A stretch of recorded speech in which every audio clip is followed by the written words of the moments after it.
तो friends, last part तक हमने देखा था कि लिनफेंग की पावर्स को बढ़ता देख वो ब्लैक ड्रैगन अपनी रियल फॉर्म में आ जाता है। अब लिनफेंग उसके ऊपर अटैक करता है अपनी स्वाट को लेकर, बट यहाँ पर उस ब्लैक ड्रैगन के अटैक से घायल हो जाता है और जब वो नीचे गिर ही रहा होता है तो वो ब्लैक ड्रैगन एक बार फिर से उसके ऊपर वार करता है। अब यहाँ पर लिनफेंग काफी ज्यादा घायल हो चुका था। ये देखकर क्विंग्यू लिनफेंग के पास आने लगती है, लेकिन तभी उसकी आंख खुलती है और वो अपने आसपास देखती है जहाँ पर उसके साथी घायल हो रखे थे और मास्टर्स उसको उठा रहे थे। ये सब कुछ देखकर क्विंग्यू अपने मास्टर से पूछती है कि आखिर यहाँ पर हुआ क्या और लिनफेंग कहाँ पर है। तो जिस पर उसकी मास्टर उसे बताती है कि तुम्हें चिंता करने की कोई जरूरत नहीं है, हम सब ने मिलकर उस एंशिएंट डीमन को वापस से सील कर दिया है। और रही बात लिनफेंग की, तो वो अभी तक कोमा में ही है। तो तभी क्विंग्यू की नजर उस पेड़ के नीचे जाती है जहाँ पर मास्टर बाईचन लिनफेंग को हील कर रहे होते हैं और लिनफेंग अभी भी कोमा में था। यहाँ दूसरी तरफ हेडमास्टर क्विंग्यू के पास आते हैं और उसे पिल देते हैं जिससे कि वो अपने आप को हील कर सके। यहाँ पर हेडमास्टर उन सबसे कहते हैं कि तुमने उस ड्रैगन के साथ फाइट करने के लिए अपनी लाइफ एनर्जी को बर्न करना स्टार्ट कर दिया था, इसलिए तुम्हें आराम की जरूरत है। रही बात उस ब्लैक ड्रैगन की, तो हमने उसे वापस से सील कर चुका है, तुम्हें घबराने की जरूरत नहीं है। तो जिस पर वो ब्लैक ड्रैगन उसी जगह से चिल्लाकर कह रहा होता है कि तुम इंसान मुझे ज्यादा दिनों तक यहाँ पर बंद करके नहीं रख पाओगे, एक ना एक दिन मैं इस जगह से बाहर जरूर आ जाऊंगा और तुम देखते ही रह जाओगे कि मैं इस कॉन्टिनेंट को पूरा डिस्ट्रॉय कर दूंगा और तुम लोग चाहकर भी कुछ नहीं कर पाओगे। यहाँ दूसरी तरफ जीफेंग के ग्रैंडफादर भी वहाँ आ जाते हैं और यहाँ शाओ उनको बताती है कि हमने लिनफेंग को गलत समझा था, वो वाकई में काफी ज्यादा अच्छा है। इवन कि उसने अपनी जान की परवाह ना करते हुए उस ब्लैक ड्रैगन से हम सबको बचाया और उसके साथ फाइट करी, लेकिन हमें लगा था कि वो शायद डरपोक है और उसने हमेशा तो अपनी जान की बाजी लगाकर औरों की जान बचाई है, जो कि शायद हम नहीं समझ पाए। और अगर आज लिनफेंग यहाँ नहीं होता तो शायद हम में से कोई भी यहाँ पर जिंदा खड़ा नहीं होता। तो ये बात सुनकर उसके ग्रैंडफादर को अभी भी यकीन नहीं हो रहा होता है। तो जिस पर जीफेंग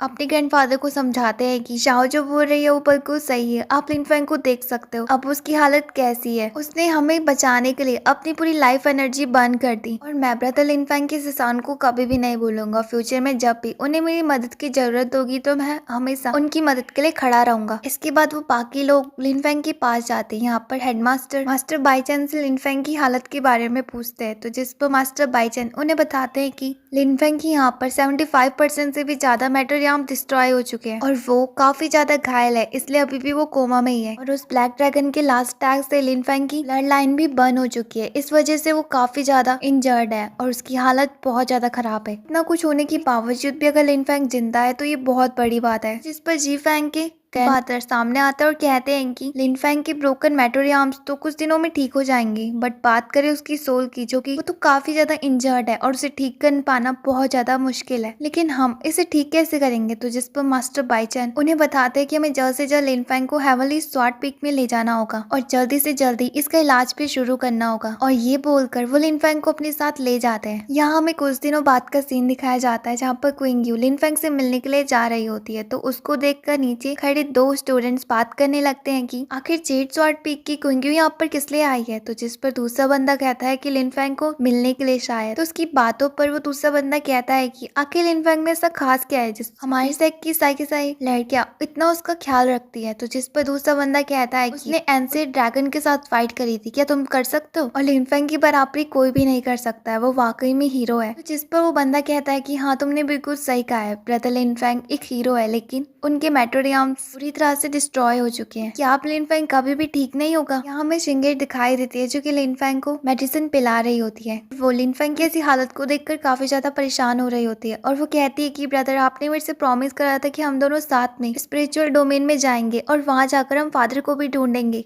आप अपना प्रॉमिस ऐसे कैसे तोड़ सकते हो। जिस पर साउटियान शिर से कहता है कि तुम्हें परेशान होने की कोई जरूरत नहीं है, मास्टर बहुत ज्यादा जीनियस पर्सन है और मुझे पूरा यकीन है कि वो कुछ दिनों के अंदर अंदर ठीक हो जाएंगे। पर शिंगेर साउडियान से कहते हैं कि क्या तुम मेरे भाई के लिए कुछ नहीं कर सकते हो, कोई तो रास्ता होगा ना जिससे कि हम लिनफेंग को जल्द से जल्द ठीक कर सके। जिस पर साउडियान कहता है कि हमारी स्वार्ड सेक्ट में हाई लेवल की पिल तो मौजूद है, बट वो लिनफेंग की सोल को वापस से रिकवर नहीं कर सकती है क्योंकि वो बहुत ज्यादा डैमेज हो चुकी है और शायद ऐसी कोई दवाई के बारे में मुझे तो नहीं पता। उसकी बातों पर शिंगेर काफी ज्यादा इमोशनल हो जाती है। तो जिस पर शिंगेर से कहते हैं कि तुम रो मत और तुम्हें परेशान होने की भी कोई जरूरत नहीं है, हमारे सेक्ट मास्टर पूरी कोशिश कर रहे हैं कि वो जल्द जल्द से जल्द लिन फैंग का इलाज कर सके और मुझे यकीन है कि वो जल्द से जल्द ठीक भी हो जाएगा। तभी वहाँ पर क्विंग यू भी आ जाती है और वो मिस ली से लिन फैंग की हालत के बारे में पूछती है। तो जिस पर मिस यू से बताती है कि लिन फैंग के मेटोरियम्स रिकवर होना तो शुरू हो चुकी है, बट अभी भी वो कोमा में ही है क्योंकि लिन फैंग की जो सोल है वो बहुत ज्यादा डैमेज हो चुकी है। उसकी ऐसी बातों पर क्विंग यू इमोशनल हो जाती है और वो कहती है कि सब कुछ हमारे वजह से हुआ है। उस टाइम पर हमें बचाने के लिए लिन फैंग ने उस ड्रैगन के साथ फाइट करी थी और अगर लिन फैंग ठीक नहीं हुआ तो उस सब के जिम्मेदार सिर्फ वो खुद होगी, इसलिए वो अपने आप को कभी भी माफ नहीं कर पाएगी। तो जिस पर मिस यू से समझाती है और कहती है कि इसमें तुम्हारी कोई गलती नहीं है। और रही बात लिन फैंग की, तो मुझे पूरा यकीन है कि वो जल्द से जल्द ठीक हो जाएगा। यहाँ शिंगिर मिस यू के पास आती है और कहती है कि क्या आपके पास कोई ऐसा मेथड है जिससे कि हम लिन फैंग की सोल को ठीक करने के लिए एक दवाई बना सके। तो जिस पर मिस यू से कहती है कि मुझे ऐसे कोई मेथड के बारे में नहीं पता, बट शायद तुम लाइब्रेरी में जाकर चेक कर सकती हो क्योंकि शायद उस पिल के बारे में लाइब्रेरी में कहीं लिखा हो। तो जिस पर साउटियान शिंगिर से कहता है कि तुम जाओ और जाकर लाइब्रेरी में चेक करो, मैं तब तक लिन फैंग का ध्यान रखता हूँ। तो जिस पर क्विंग यू शिंगिर से कहते हैं कि हाँ तुम बेफिक्र होकर वहाँ जा सकती हो, हम यहाँ पर लिन फैंग का ध्यान रखेंगे। तो जिस पर शिंगिर उन सबका थैंक्स कहती है और वो लाइब्रेरी में जाकर चेक करने लगती है कि क्या ऐसी कोई दवाई है जिससे कि हम सोल रिकवरी कर सके जल्द से जल्द। तो उसे ऐसी दवाई के बारे में पता चलता है कि वो एक स्टोन लिक्विड है जिससे कि हम इंजर्ड सोल को ठीक कर सकते हैं। और इसी के साथ ये एपिसोड यहीं पर ही एंड होता है। उम्मीद है कि आपको पसंद आया होगा। गाइस कल से इसके न्यू एपिसोड आना जल्द से जल्द शुरू हो जाएंगे, तो इसलिए चैनल को सब्सक्राइब करके वीडियो को लाइक करना मत भूलना। तब तक के लिए बाय।